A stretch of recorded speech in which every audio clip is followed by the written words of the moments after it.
Hello friends, welcome to my YouTube channel technical skills. Bihar आखिर आज भी पिछड़ा राज्य क्यों माना जाता है? बिहार में आज भी बाढ़ क्यों आती है?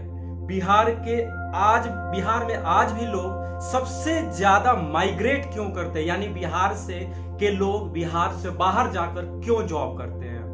बिहार में लिटरेसी रेट इतनी कम क्यों है? बिहार में हर एक साल इतनी बाढ़ से हम लोग जो परेशान होते हैं क्यों होते हैं? इस वीडियो में एक एक करके मैं सारे पॉइंट्स डिस्कस करूंगा दोस्तों। अगर आपको ये वीडियो जानना है एक्चुअल में बिहार के बारे में तो पूरा वीडियो देखिएगा, अदरवाइज आप वीडियो को स्किप कर सकते हैं, क्योंकि मैंने इस वीडियो को बनाने के लिए काफी मैंने R&D करी है इसके ऊपर कि क्या क्या रीजंस हो सकते हैं जो बिहार आज तक पीछे की तरफ रहा है। तो देर न करते हुए हम शुरू करते हैं अपने बिहार के टॉपिक्स को कि बिहार आज भी पिछड़ा हुआ क्यों है। क्योंकि एक समय था कि बिहार की हिस्ट्री को हम गाते हैं कि बिहार में ये था, वहां के शासक पूरे देश पे शासन किए, वहां की जो चाणक्य नीति है पूरे देश ने, पूरी दुनिया ने लोहा माना। लेकिन आज बिहार पीछे क्यों है? तो सबसे पहले हम एक एक करके बात। सबसे इंटरेस्टिंग फैक्ट जो है बिहार का कि पर कैपिटा इनकम आज के डेट में जो बिहार की है वो 31,000 ईयरली है, यानी एक व्यक्ति की पर इनकम आय एवरेज इनकम जो है वो 31,000 है, वो अन्य राज्यों से कई गुना कम है। इसके पीछे रीजन क्या है? इसके पीछे बहुत सारे रीजन है, किसी एक रीजन को हम पॉइंट आउट नहीं करेंगे, यहां सारे पॉइंट्स के ऊपर पॉइंट आउट करेंगे। तो सबसे पहला जो चीज है, बिहार की जो जियोग्राफिकल लोकेशन है, जो बिहार का जो मैप अगर आप उठाकर देखेंगे तो बिहार की जो जियोग्राफिकल लोकेशन है वहां पे देखेंगे कि चारों तरफ से बिहार लैंडलॉक है। लैंडलॉक का मतलब उसको कहीं से कोई इंटरनेशनल एक्सपोजर नहीं मिल रहा है। नेपाल है, नेपाल हमारे लिए इंटरनेशनल सीमा में आता है, लेकिन उससे कोई एक्सपोजर हमें नहीं मिलता। हमारे आसपास में कोई बंदरगाह नहीं है जिससे कि इंटरनेशनल लोकेशन के थ्रू हम एक्सपोर्ट और इंपोर्ट कर सके। चारों तरफ से घिरा हुआ है। सबसे बड़ा डिसएडवांटेज तो यह है जिसके कारण कोई ग्लोबल एक्सेस नहीं है, कोई ट्रांसपोर्टेशन नहीं है। दूसरी सबसे बड़ी प्रॉब्लम जो है वो मेजर इंडस्ट्री। हमारे यहाँ इंडस्ट्री ही नहीं है। क्या रीजन हो सकते हैं कि हमारे यहाँ इंडस्ट्री नहीं है? बिहार में इंडस्ट्री क्यों नहीं है? एक पॉलिसी आई थी 1953 के आसपास, एक पॉलिसी आई थी फ्रेट इक्वलाइजेशन पॉलिसी। आपको पता है जब बिहार झारखंड से अलग नहीं था तो बिहार में खाद्यान्न माइनिंग भरे हुए थे, वहां के रॉ मटेरियल्स पूरे देश में एक्सपोर्ट होते थे। उस समय 1950 के अराउंड एक फ्रेट इक्वलाइजेशन पॉलिसी आई जिसमें बाहर के राज्यों को, ये किसी और ने नहीं किया, गवर्नमेंट ऑफ इंडिया ने किया था। इसने पॉलिसी लाई थी कि आप बाहर के जो रॉ मटेरियल्स है, जो बिहार के जो रॉ मटेरियल्स है वो आप बाहर ले जा सकते हैं, उसके लिए आपको सब्सिडी प्रोवाइड की जाएगी। यानी कि गवर्नमेंट का इंटेंशन यही था कि आप बिहार में इंडस्ट्री लगाने के लिए आप मजबूर नहीं है। आप इंडस्ट्री ना भी लगाएं तो यहाँ के जो प्रोडक्ट्स हैं, जो रॉ मटेरियल्स हैं, माइनिंग्स हैं, अबरख जो थे, वो आप बाहर की तरफ ले जा सके। तो जो इंडस्ट्रियलिस्ट थे, जो इंडस्ट्री के लोग थे, जो बिजनेसमैन थे, उन्होंने क्या किया, उस सब्सिडी जो उनको मिला वो पेमेंट उसने गवर्नमेंट को किया। बाकी के रॉ मटेरियल्स बिहार से बाहर की तरफ ले गए, अपने स्टेट में ले गए। वहां ले जाने के बाद उसको उन्होंने तैयार किया, प्रोडक्ट तैयार किया और फिर उसे बेचा, और हम लोग उसी प्रोडक्ट को महंगे दामों पे खरीदे। इसका सबसे बड़ा डिसएडवांटेज क्या हुआ, जब इस पॉलिसी के आने से इंडस्ट्री ने सोचा कि जितना पैसा हम यहाँ पे एस्टैब्लिश करने में लगाएंगे बिहार में इंडस्ट्री को, उससे कहीं ज्यादा हम अपने स्टेट को डेवलप कर सकते हैं। इसकी वजह से कोई इंडस्ट्री वहां पे अभी तक नहीं लगी। ये इस इंडस्ट्री के आने से, इस पॉलिसी के आने से बिहार में इंडस्ट्री नहीं लगी। इसके अलावा जो बिहार में जो इंडस्ट्री ऑलरेडी थी, चीनी मिल थी, तो वो सारे जो इंडस्ट्रीज थी उस घाटे में चली गई, और घाटे में जाने के बाद सारी बंद हो गई। इसके ऊपर गवर्नमेंट ने ध्यान नहीं दिया और हमने भी ध्यान नहीं दिया। हम जातिवाद की राजनीति करते रहे। सबसे बड़ा मुद्दा तो यही रहा कि हम जातिवाद की राजनीति करते रह गए और इंडस्ट्री गई डूब। बाहर से लोग आना ही नहीं चाहे कि वहां पे इंडस्ट्री एस्टैब्लिश करे, वैसे भी और पॉलिसी से भी। आप समझ सकते हैं गवर्नमेंट ने बिहार के साथ क्या किया है। अगर वहां पे इंडस्ट्री आती, बिहार में इंडस्ट्री आती, तो वहां पे क्या होता, प्रोडक्शन होता, वहां के लोगों को रोजगार मिलता, तो डेवलपमेंट पूरे बिहार का होता, वहां की जीडीपी इंप्रूव होती। अब बात करते हैं इसके पीछे भी एक महत्वपूर्ण रीजन अगला क्या है, कास्ट पॉलिटिक्स। एक समय था बिहार में कि बिहार में बड़े जाति का बड़ा दबदबा था, आज भी है, बिहार में जातियों का दबदबा रहा है, कास्ट पॉलिटिक्स ज्यादा रहा है। तो एक सर्टेन टाइम तक क्या हुआ, जो छोटे लोग थे, जो छोटी जातियों के लोग थे, उन्होंने एक दूसरे को इकट्ठा किया और इकट्ठा करने के बाद अपने आप को सशक्त किया। हालांकि ये पॉलिटिक्स कुछ हद तक सही रही, ताकि आप पैरेलली बड़े कास्ट के बीच और छोटे कास्ट के बीच जो गहरी खाई थी वो कम हुई। लेकिन 1991 के बाद जो ये कास्ट पॉलिटिक्स चलती रही, उससे क्या हुआ कि लोगों ने इसका फायदा उठाया, लोगों यानी नेताओं ने गलत इसका फायदा उठाया, और उस गलत फायदा उन्होंने कास्ट पॉलिटिक्स को ही ज्यादा इंप्रूव, उन्होंने डेवलपमेंट पॉलिटिक्स के ऊपर फोकस ही नहीं किया। उन्होंने कभी चाहा नहीं कि इनको डेवलपमेंट की तरफ ले जाए, और हम जैसे बेवकूफ, हमारी जनता जो बेवकूफ है, वो कास्ट पॉलिटिक्स में ही इन्वॉल्व रह गई, डेवलपमेंट के ऊपर कभी उन्होंने सोचा ही नहीं। ये हमें सोचना है कि अगर इंक्लूसिव ग्रोथ होगी तो स्टेट की ग्रोथ होगी। इंक्लूसिव यानी जिसकी सबको मिलाकर के जब ग्रोथ होगा तो सबका ग्रोथ होगा। कैसे होगा ग्रोथ, जब तक इंडस्ट्री नहीं आएंगी, वहां पे एजुकेशन सिस्टम सही नहीं होगा, तब तक हमारा ग्रोथ नहीं होगा। ये चीज आपको समझना चाहिए, ये चीज आपको सोचनी चाहिए। उसके बाद करते हैं पॉपुलेशन एंड लिटरेसी रेट। हमारे स्टेट्स में जो बिहार राज्य जो है, बिहार राज्य के अंदर जितनी भी लिटरेसी रेट अराउंड 63% है, जिसमें से लगभग 74% पुरुष की लिटरेसी रेट है और अराउंड 54% महिलाओं की लिटरेसी रेट है। उसके अकॉर्डिंगली अगर हम देखें पॉपुलेशन रेट तो काफी ज्यादा है, कई गुना, 3 से 4 गुना। बिहार में लगभग एक माँ 3 से 4 बच्चों को जन्म देती है, यानी कि जितनी एजुकेशन नहीं उससे ज्यादा पॉपुलेशन, जब हम पॉपुलेशन क्रिएट कर रहे हैं, यानी कि इसी से अंदाजा लगाया सकता है कि बिहार पूरे भारत का तीसरा सबसे बड़ा आबादी वाला देश है। तो इसकी वजह से क्या हुआ, इसकी वजह से हमें अनएम्प्लॉयबिलिटी झेलनी पड़ी, एम्प्लॉयबिलिटी की कमी झेली गई। इसके बाद इसका इफेक्ट क्या हुआ कि जो माइग्रेशन हुए बहुत ज्यादा हुए, बिहार से ज्यादा।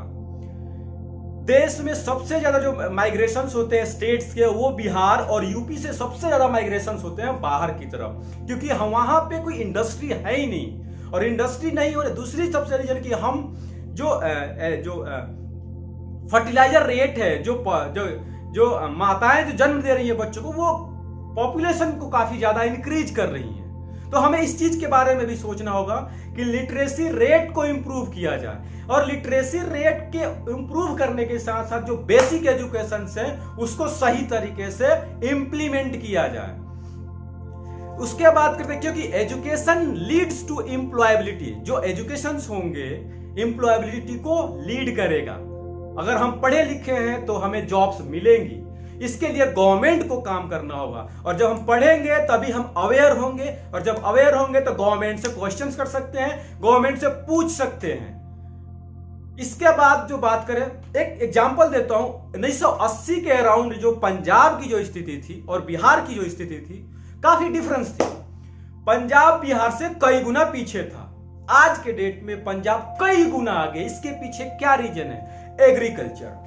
एक ध्यान से समझिएगा, बिहार की जो सबसे बड़ा जो एसेट है वो वहां की भूमि है। बिहार के मोस्टली लोग जो हैं वो एग्रीकल्चर पे डिपेंड करते हैं, लेकिन एग्रीकल्चर में इन्वेस्टमेंट नहीं है। इसके पीछे बहुत बड़ा रीजन है। मैं थोड़ा सा पीछे जाऊंगा हिस्ट्री में, फिर आपको बाहर लेकर के आऊंगा। 1793 के आसपास ब्रिटिश रूलर्स लॉर्ड कॉर्नवालिस ने एक लॉ लाया। उस लॉ के अकॉर्डिंगली जो जामींदारी प्रथा को शुरुआत दी गई। जो लॉ था वो लॉ था हमारा परमानेंट सेटलमेंट एक्ट। उसके अकॉर्डिंग क्या था कि आपको बिहार में और यूपी में, दोनों स्टेट में, आपकी जो जमीन है आप उस पर खेती कर रहे हैं, उस पर आपको टैक्स देना है। तो उस लॉ के अकॉर्डिंगली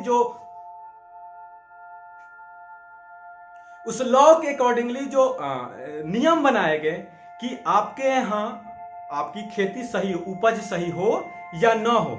अगर आपकी उपज सही नहीं है तो भी आपको एक फिक्स्ड अमाउंट पे आपको टैक्स देने होंगे, क्योंकि बिहार में उस टाइम पे इतने पैसे नहीं थे कि लोग पैसे लगा करके अच्छी खेती कर सके। उसके ऊपर ब्रिटिश ने इस तरीके के नियम लाए, जो परमानेंट सेटलमेंट एक्ट था, उसके अकॉर्डिंगली हमें फिक्स अमाउंट पे हमें टैक्स देना था, और वो टैक्स जामींदार लोग कलेक्ट करते थे और जामींदार ब्रिटिश रूलर्स को देते थे। तो ये 3 लेयर तैयार हुआ। अब उसमें क्या हुआ, जिसकी ये खेती अच्छी नहीं हुई, उसको भी वो इतना टैक्स देना था। तो अल्टीमेटली क्या रिजल्ट आया कि वो लोग कर्ज में डूब गए, और जब कर्ज में डूब गए तो उनकी खेती जमींदारों ने हड़प ली, यानी अपने पास रख ली और उसे मजदूर बना दिया गया।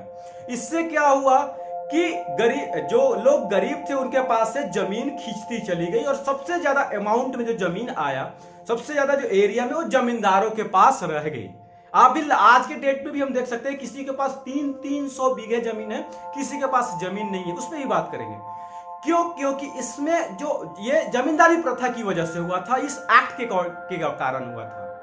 हालांकि आजादी के बाद 1947 में इस एबॉलिश कर दिया गया। इस एक्ट को, जो परमानेंट सेटलमेंट एक्ट था, इसको एबॉलिश कर दिया गया, खत्म कर दिया गया, लेकिन ये डॉक्यूमेंट्स पे रहा, सिर्फ ये ग्राउंड पे इंप्लीमेंट नहीं हो सका, ये चलता रहा।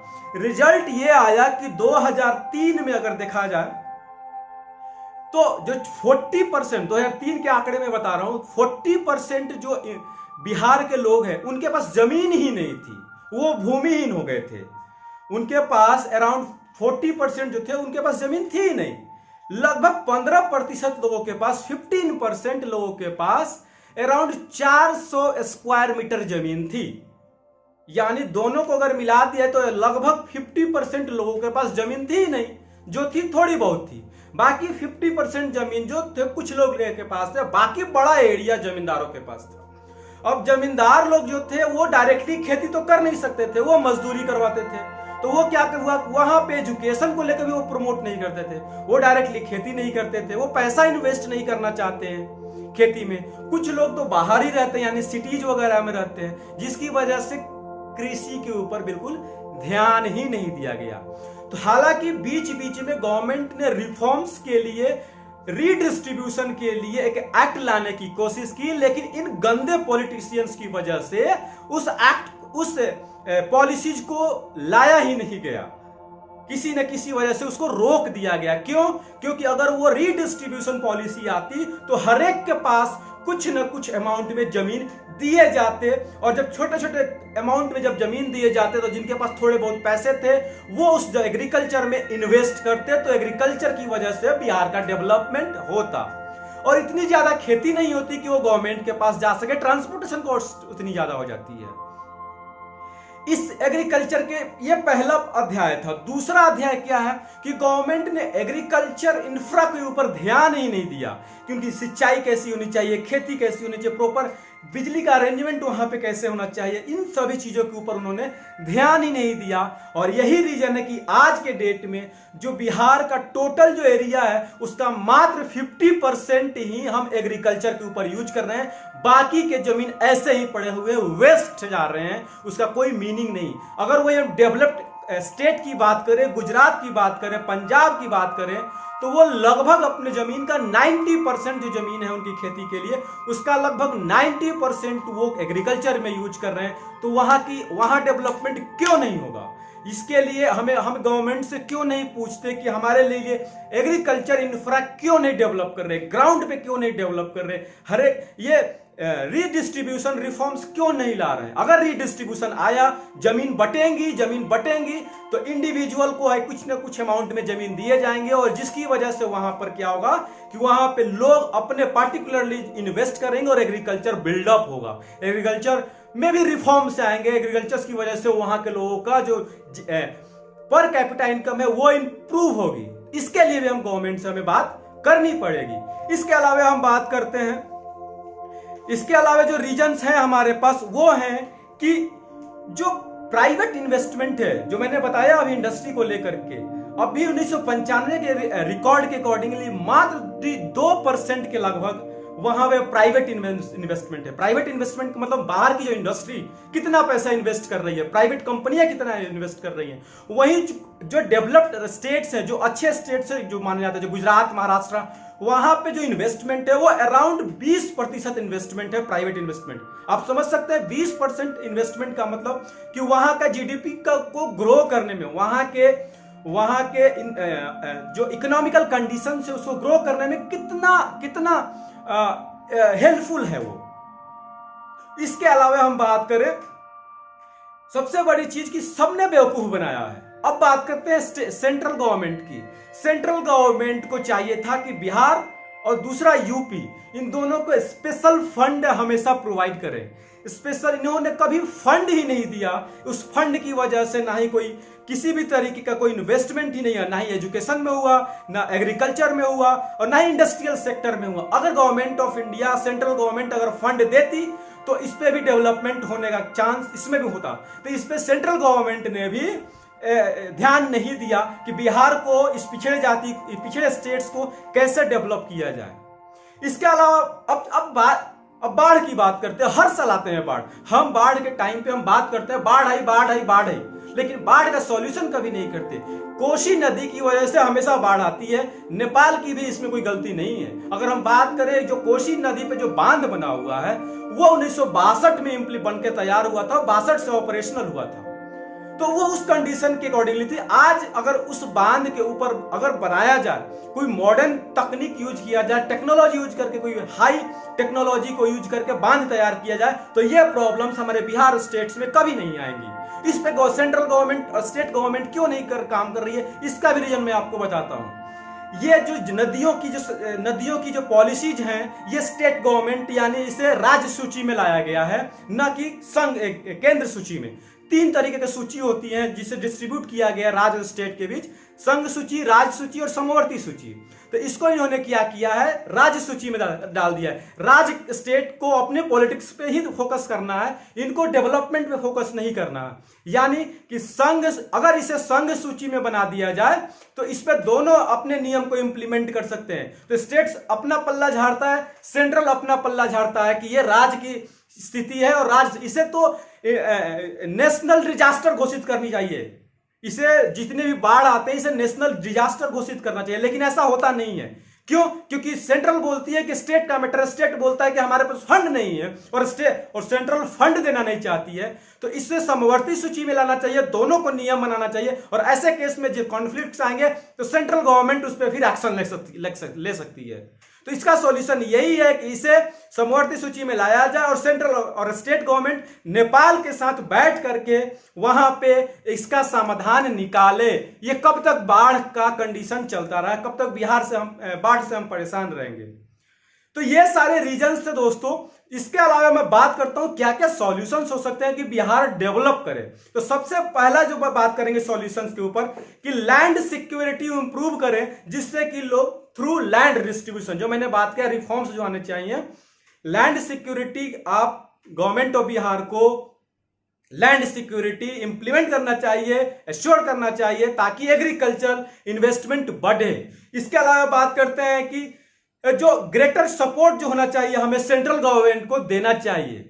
हम लोग, हालांकि स्टेट गवर्नमेंट कई बार से बात कर रही है कि आप इन्हें विशेष राज्य का दर्जा दे, आप दे क्यों नहीं रही है, क्या समस्याएं हैं?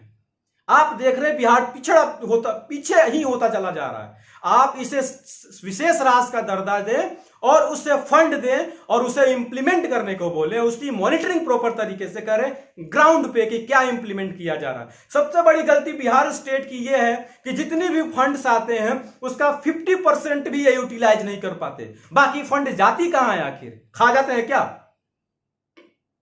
इसके अलावा हम बात करें कि स्टेट गवर्नमेंट को चाहिए कि इसको इंडस्ट्रियल फैमिलियर स्टेट बनाए, यानी कि वो बाढ़ की समस्या खत्म करे, वहां पे इंडस्ट्रियल फैमिलियर स्टेट्स बनाए ताकि इंडस्ट्री वाले लोग बिना हिचक के स्टेट में इन्वेस्टमेंट करें, उनको बुलाएं, विजिट कराएं, मीटिंग कराएं, जो करना है करो।